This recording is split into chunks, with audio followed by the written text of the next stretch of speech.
pong nagtipon-tipon dito upang ilabas ang aming sama ng loob sa ating gobyerno.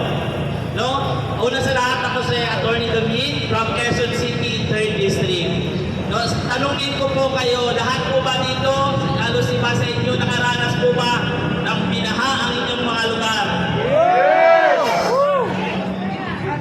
Hindi lang po siguro Metro Manila ang binabaha. Ngayon, natuklasan na po ang tunay na may sala sa flood control project.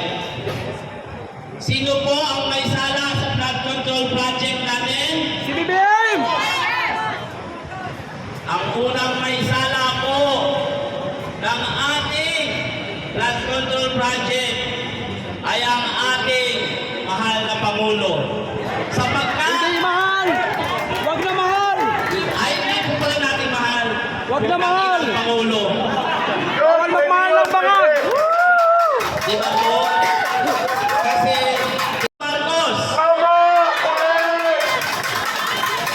ngayon ipinagmamalaki naman ng mga congressman ang kanilang budget na ibinigay sa kanila na bilyon-bilyong piso na galing sa pera ng taong bayan. Lahat ng mga bagay hindi nila nagampanan para servisyohan dahil lahat na tayong nagbubuwis ng takas para mabuhay ang gobyerno para iservisyo sa ating taong bayan. Bagkos, ninanakaw nila ang pira natin. Tama ba ko? Ninanakaw ba nila ang pira natin? Tama! Madaling nakawin ang mga pira na binuwis ng ating dugo para mabuhay ang ating bansa. Bagkos nagbibigay tayo ng buwis, nangungutang pa sila. Bumibinta pa nila ng mga gold natin at meron pa silang plano na lahat na ari-arian sa Pilipinas ipinta nila. Mga magnanakaw sa gobyerno, galit na ang taong bayan. Sobra na, sobra na.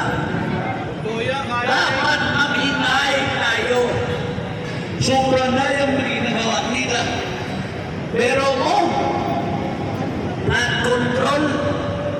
Kaya nga sinasabi ko, ang Panginoon lang talaga ang nagbigay sa atin na mamulat na kayo. Nakaraang taon, nagsuna si Pangag BBM. Nangambog siya ng 5,500 flood control. Ipinagtanggol pa niya ang mga ninanakawan ng flood control. Oh. Pero anong ginawa ng Panginoon pagkaumaga? Inulan, binaha, bumagyo. Oh, lumutang ang mga bahay, ang mga tao, nagbaha. Ibig sabihin, sinungaling yung presidente ninyo. Last year pa alam na niya. Di ba? Ninanakaw na ang flood control, tarantado. Oh, ngayon, suna naman siya bago.